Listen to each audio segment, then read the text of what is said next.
Hello everyone, my name is T Hunter. If this is your first time coming to my channel, welcome.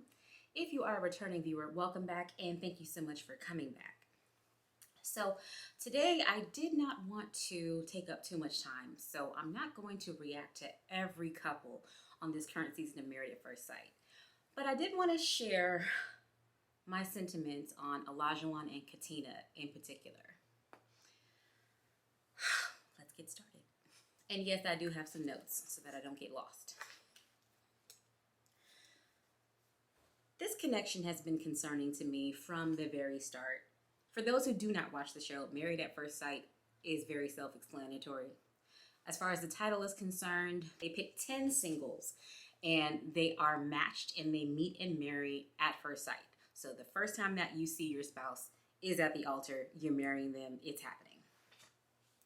So during the matchmaking special, when they were interviewing Olajuwon and getting his backstory as far as why he wants to be married at first sight and what his love life has looked like up to this point, he was saying that, he had a pretty wild past and he was the type that maybe he wasn't heavily invested in a lot of serious relationships, but he was more so, for lack of a better term, bed hopping.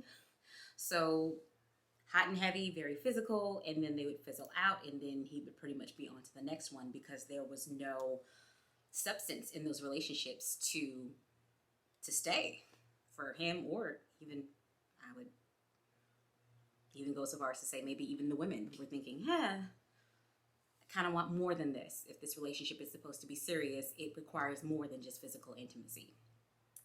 So it seems like Olajuwon was saying that he had taken the time to do his work so that his alter ego, whom he named Isaac, which is also his middle name, was the one that was more so hot and heavy, but couldn't really settle down and get into a serious relationship. So he did the inner work to make sure that Isaac was settled and all of those conflicts in the past have been resolved. Now he's ready to get married. But the day after the wedding, when he was meeting with Katina's friends for brunch, they asked him, so what was your reason for, doing this experiment, Married at First Sight? What is your reasoning for doing this? And he said, I wanted to try something different. And I'm thinking, try something different? Like, this is a legally binding marriage. This isn't a blind date. This isn't speed dating. This isn't, I met this person at church and they're not really the type of person that I would go for, but you know what? My type hasn't really worked out for me, so I'm going to try this. Like, it seems really scary that someone would say, well, my dating relationships, they haven't really gone so well, so I think I'm just going to get married. That's the different that you want to try. Okay. So it sounds like this is his first serious relationship, and this is also his first serious relationship with a Black woman. So yeah, I was concerned because I don't know what the reasoning behind him not having the ability to seriously connect with a Black woman was. But it feels like, man, this is the wrong time to experiment with someone who wants to be all in, wants to be married, wants to be committed to someone who is going to treat her well. Like, she should not have to be the guinea pig. Katina should not have to be Olajuwon's guinea pig to see if he gets it right with a Black woman for once. Just my thoughts. So that's why I was already suspicious and uneasy about this connection. So everyone has a past, and Olajuwon has been very open about his past, but not in a way that says consistently, I am embarrassed by those decisions that I made. Man, I was a wild child and I don't want to be one anymore. It's in the conversations that I have seen where he has brought up his past, Olajuwon seems to be really nonchalant and even coming across as like this was an accomplishment. Like, yeah, I did that. And just openly sharing a lot of the things that he has done that he says he's not proud of. in a way that doesn't communicate, I'm not proud of these things, I'm remorseful, and I don't plan on doing them again. Like, I'm not getting that message from him when he retells his stories about his Isaac days to Katina or even to the entire group of spouses. So that worried me as well. So I have recognized a pattern of Olajuwon being pretty comfortable with embarrassing Katina. So the first example that I have is they were on their honeymoon, so they're chilling out on the boat with the other spouses, and they start playing the game, put a finger down. So for example, put a finger down if you have gone to church. Okay, you put a finger down. So they're doing that, and the questions start leaning towards, physical intimacy. And I can't remember specifically if they said, put a finger down if you've had a threesome. However, Olajuwon volunteered this particular story where he said, hey, have any of y'all ever been physically intimate, like say with a mother and a daughter? And everyone else is looking at him like, no, we have not. And he had this look on his face like, oh, only me? Oh, like that was supposed to be normal? And Katina was sitting on that boat. She wasn't saying anything. I can't even remember if she even had a frozen smile on her face while he was talking about it, but I was embarrassed for her. Like, oh, okay, so I'm matched with a man who, he had a wild past. Okay, I'll give you that. Everybody has a past and everyone has a choice to be able to pivot from it.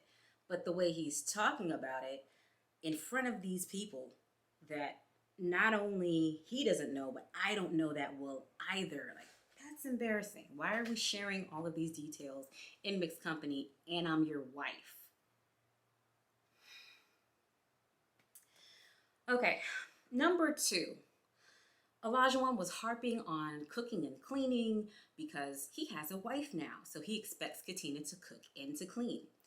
And if she does not perform these wifely duties, then he is willing to label her as lazy. Not only in front of the production crew, but also in his session, in their session with Dr. Viviana. That's embarrassing to label your wife as lazy because all of us have a different definition and a different picture when we hear the word lazy or laziness. So it's like, are you saying she can't keep house at all? Or are you saying you feel like she's lazy because she's not cooking 5-star gourmet meals, entree, appetizer, dessert, plus a good pairing? Like, what exactly are you picturing when you are saying, this is what I expect my wife to do, and if she doesn't do it, then she's lazy? Like, because we all can have different ideas about that. But it's really hard to not have a very negative picture of someone when they are described as lazy. So embarrassing her in front of production crew, as well as in front of Dr. Viviana, not cool. Number 3, last week's episode, Olajuwon discovered an old dating app on Katina's phone. He doesn't know it's old, so I'm just adding that adjective there. Emphasis, older dating app is from me, not from him. So he vaguely mentions that this is an issue that is causing him to question the validity of his marriage, to question his wife's character, and to question whether or not she is taking the marriage as seriously as he is. But he doesn't say, or he's not very straightforward with, I noticed an app on your phone and that's making me feel insecure and it's causing me to have questions on if you are really serious about being married to me. He doesn't say that in front of everyone. So now she's embarrassed because here we are at this celebratory 1-month anniversary dinner with our castmates, and everyone's going around the table talking about the positives, what they have learned, how they are growing together, how they're learning more about each other. And when it's Olajuwon's turn, he embarrasses Katina once again by putting her on blast, but not saying specifically what the issue is, and he hasn't given her a heads up. So there was no prior conversation of, hey, I noticed something on your phone that is making me have questions, and I do want to talk to you about it later. And then just tabling that conversation. No, he mentions it in front of everyone. So that's embarrassing. Finally, example number 4. After the celebratory anniversary dinner is over and the couples go back to their respective apartments, Now Olajuwon is having this very heated conversation with Katina. He is full out yelling and he's projecting his history of poor behavior in relationships onto her. You have a dating app on your phone. I know exactly what that means. Well, if I had this dating app on my phone, you would question everything that I've ever said to you. You would question who I am. You'd question my character. So I'm going to question your character and question everything that you've told me up to this point because, well, I have a history of not treating people as well as I could have when I was in prior relationships. So, I've heard it said by some commenters or some people who do commentary on this show, oh, Olajuwon is really scared that this is not going to work out. That can be true. And I also wonder if he is terrified that everything he has sown, it's harvest time and he's about to reap it. Now, I don't believe that Katina kept this dating app with malicious intent. And I do believe her when she said, this is an old app. I don't even have an active profile on this app. I just have not deleted this specific app off of my phone. I'm not actively using it. I do believe her. And it was really sad to see Olajuwon talk over her and pretty much take the steamroller position where regardless of what she's trying to say, you're not going to be able to hear her. He's drowning her out because he has this narrative in his mind of, if you got a dating app, you have to be using it, so you must be cheating. End of story. Asking, do you have this app on your phone? Yes or no? And then she says, yes, that's it. End of the conversation. There's no more discussion. The door is now closed. The conversation's over. And that's not fair because he has painted her in this light of a woman who got married, but now she is potentially window shopping for other relationships while still being legally married to him. That's not good. It's not a good reputation to have, especially if it's not true.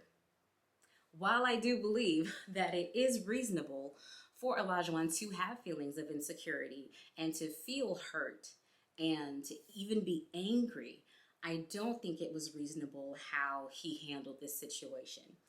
I don't think that it's a reasonable person who has some level of emotional maturity would just jump to the conclusion of, she's got this app, she must be cheating. But you haven't had a conversation with her about this app and you haven't expressed your concerns to her and given her space to answer you.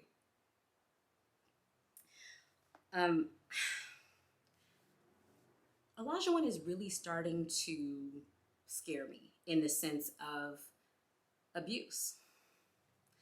So abuse, it is an escalation.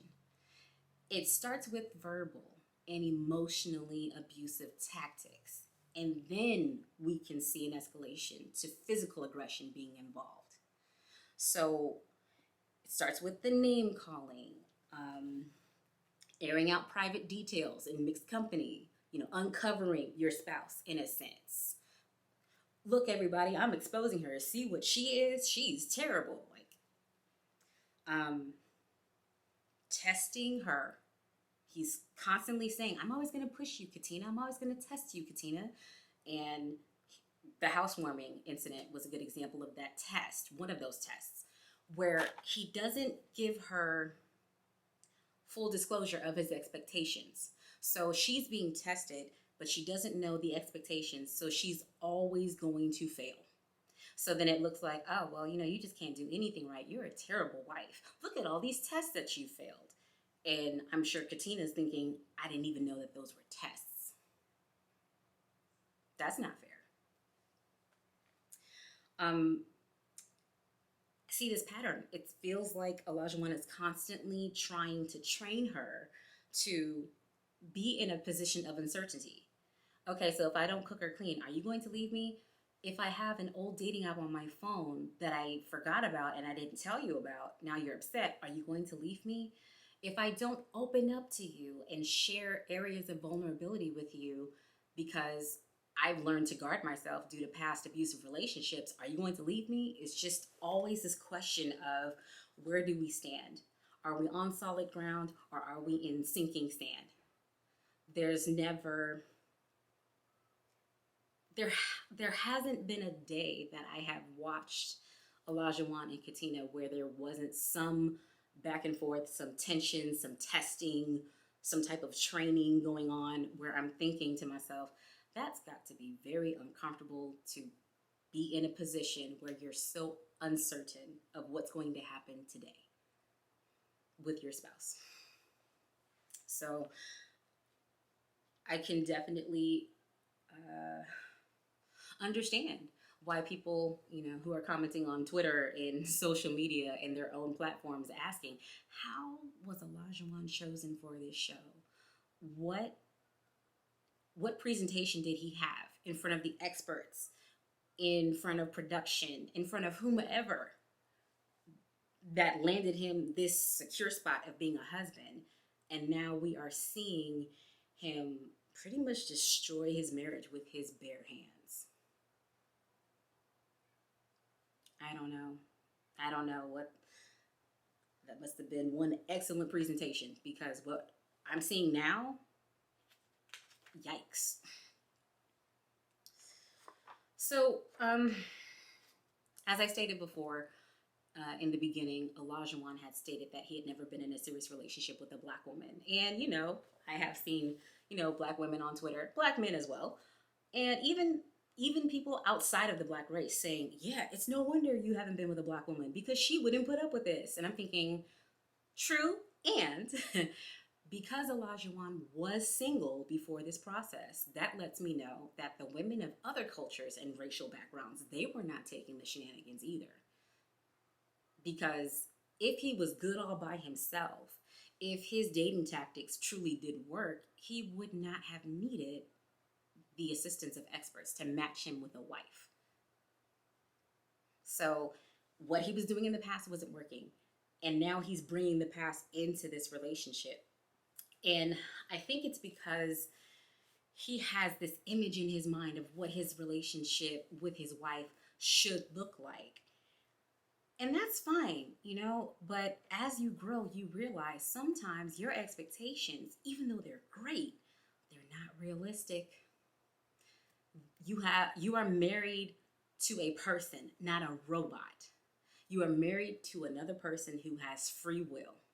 So as much as she likes to harp on cooking and cleaning being a measure of what a wife is supposed to be, Katina can still choose to say, you know what, I'm tired after working from home for however many hours in a day. I don't feel like cooking, so I ordered takeout. And there's nothing that he can do about that because she made that choice. So it's just been pretty disheartening whenever Olajuwon and Katina are in a disagreement, that it goes from, you are my wife, to now he's speaking to her as though she is a very oppositional teenager.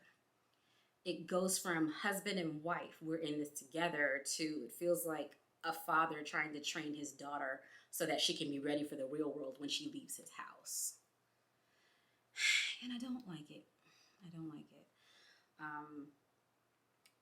I am eagerly anticipating how the experts are going to respond to this, because they get the progress reports, and I want to know how they are going to intervene. No, they cannot make two grown adults who entered into this experience willingly leave each other. However, I'm tired of seeing it on my TV screen, because I don't ever want anyone to look at that marriage as, oh, that's the example of what marriage is. Don't want it. If this is what you get in exchange for, pledging your life, your love, your devotion to another person for the rest of your life, if that's how you're going to be treated, no thank you. I'll just remain single forever. Yeah, that's not an accurate representation of what a good marriage can look like. So I am so ready to see what the experts' response to these interactions between Olajuwon and Katina are going to be. Because Katina deserves better. And Olajuwon, he can definitely work towards being better.